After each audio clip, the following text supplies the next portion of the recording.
Bar ganti rantai kampret. Malah suaranya yo kene, Pak. Saya urungi ganti rantai kampret, api ra? Ya biasa ngaku ning kene ganti ban karo kene. Oh, bar saka kapling ganti rantai kampret, malah suaranya engkol kan abot. Ah. Ane lah kuwi sing kaya asmi ini kan ganti mesti kan enek. Oh, ganti menenteng. Suaranya malah ngono, Bos. Kuwi harus ganti apa meneh. Ganti apa jare? Mudun mesin ngono. Ganti apa meneh. Sini kampretnya tak pasang meneh halus. Motornya ora. Pak, rantai kampretnya bawa sini tak pasang lagi sing orine. Lah iki bisa diatasi tanpa ganti rantai kampret sebenarnya, Pak.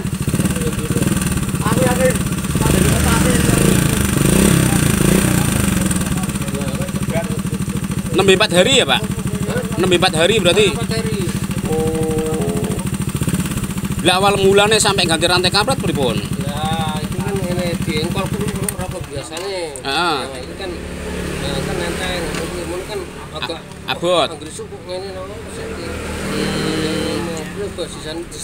Iya sebenarnya nek masalah engkol berat itu bukan masalah ke rantai kampret sih, Pak. Sebenarnya bukan masalah ke rantai kampret. Ketika sampean wis ganti rantai kampret toh, tapi kok masalah yo san saya kasar. Lah selahane pripun, Pak? Selahane mau gitu kita. Mau nyantang sithik ngono kan agak nek selahane abot berarti kan kaitannya sama diskompresi mriki, Pak. Otomatis pembuang kompresi mriki lho bagian kon as. Sebenarnya bukan rantai kampret. Sekaya asem kan kok. Oke, tak sambil jelaskan ya. Ini yang Supra X, tadi sudah dijelaskan sama konsumen yang suaranya kasar di bagian head, yang sama bengkel sebelumnya itu divonis untuk turun mesin, kurang lebih seperti itu. Kurang lebih ada video sebelumnya. Nah, ini untuk proses tahap penyelesaian. Ini untuk membersihkan bagian keraknya atau porting tipis-tipis lah, kurang lebih seperti ini.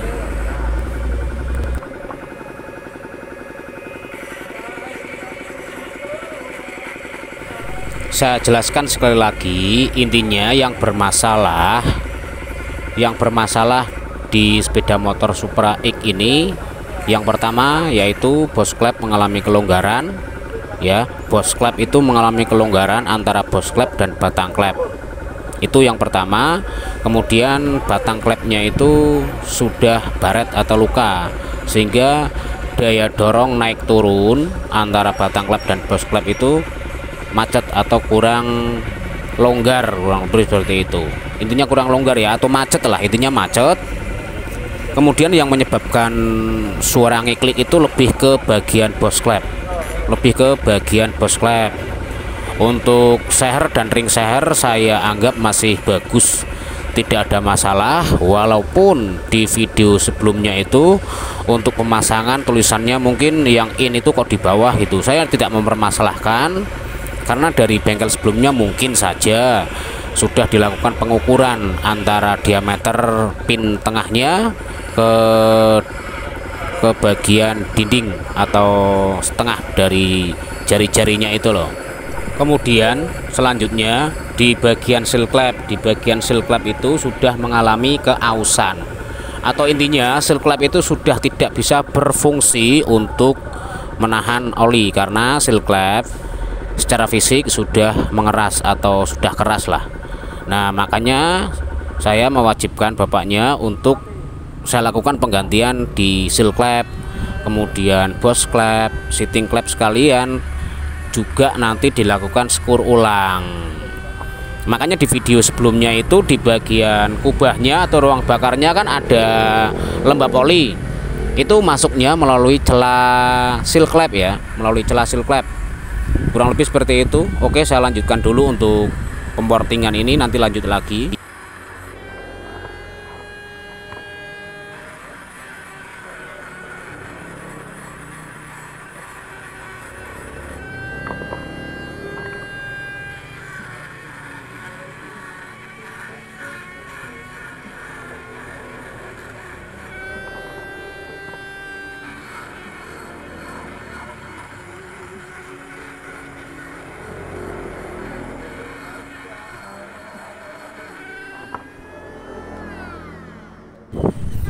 Intinya tetap lakukan yang terbaik untuk setiap konsumen ya, lakukan yang terbaik untuk konsumen kita, berikan pelayanan yang terbaik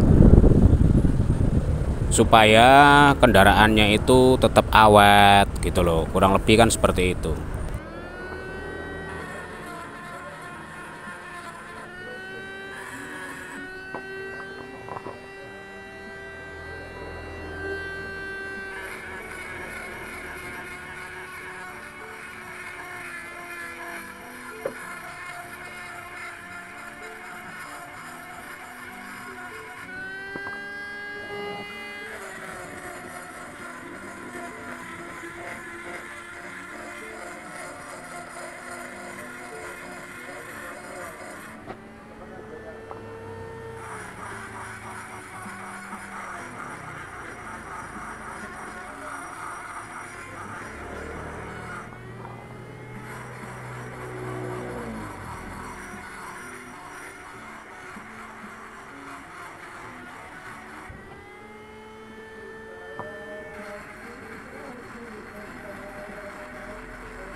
Ini ya hasilnya setelah saya bersihkan semua, mulai dari lubang exhaustnya sama lubang intake manifoldnya, semua sudah saya bersihkan atau saya buang kotorannya.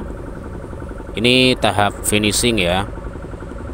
Jadi berikanlah pelayanan yang terbaik untuk setiap konsumen dan jangan pernah memandang sebelah mata sepeda motor apapun itu bentuknya. Jangan pernah memandang remeh atau menyepelekan sepeda motor lah, apapun itu bentuk dan kondisinya. Ini untuk bagian boss klep sudah dilakukan penggantian.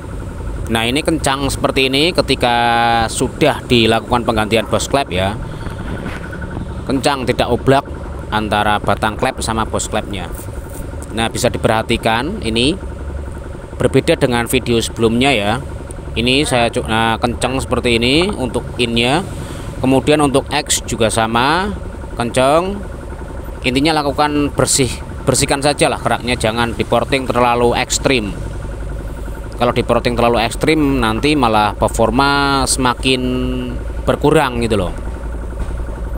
Ini untuk boss klep sudah saya ganti in dan X nya, kemudian sudah saya skor ulang. Mohon maaf tidak ada video skornya karena nanti durasinya terlalu panjang, mohon maaf. Intinya sudah saya jelaskan kerusakan yang pertama di bagian boss klep, kemudian untuk klepnya tidak saya ganti karena cukup diamplas juga masih bisa.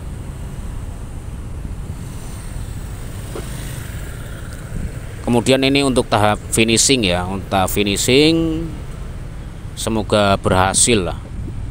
Hasilnya tidak seperti sebelumnya. Jangan lupa untuk mengencangkan dan jangan lupa untuk ring yang coklat, ring yang kuning itu sebelah bawah kanan atau sebelah kanan di bawah untuk jalur olinya ya. Oke, semoga bermanfaat lah, semoga bermanfaat dan semoga juga awet. Bapaknya tidak bolak-balik ke bengkel untuk perbaikan lah. Saya berharap mudah-mudahan awet karena ini garansi 1 tahun, karena garansi 1 tahun ya. Oke, nanti langsung saya skip saja untuk prosesnya, langsung ke bagian cek soundnya ya, supaya tidak terlalu lama durasinya. Jangan lupa untuk pemasangan timing top diposisikan yang benar, untuk seher benar-benar di posisi TMA, kemudian knock as benar-benar di posisi free atau benar di titik titik bebas.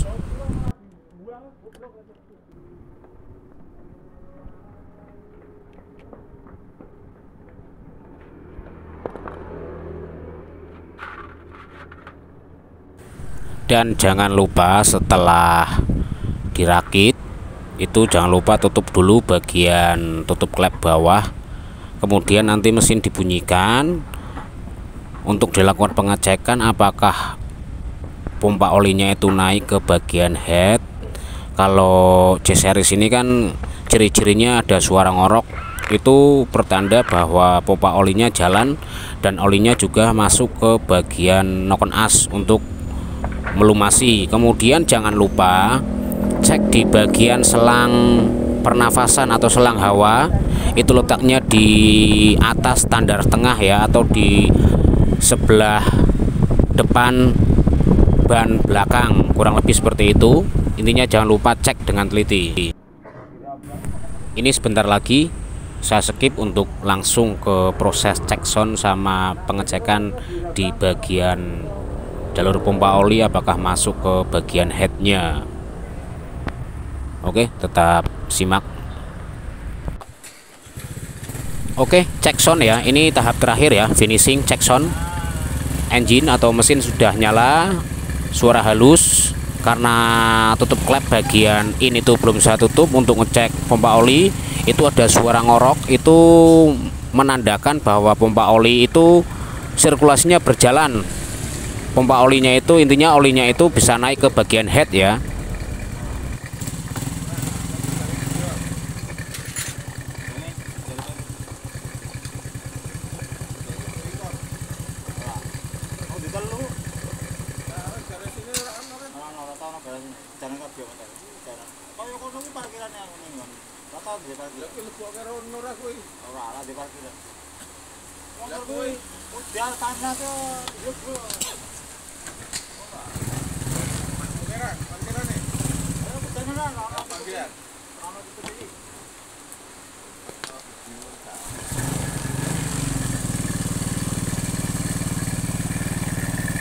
Nah, perhatikan ada suara ngorok itu pompa olinya sudah naik. Bentar saya ambil posisi dari sebelah kiri biar jelas suaranya dan gambarnya. Nah, kurang lebih seperti ini, ada suara ngorok. Itu menandakan sirkulasi oli itu sudah masuk ke bagian head. Sirkulasi oli itu sudah masuk ke bagian head. Intinya jalur olinya itu normal, tidak mengalami mampet.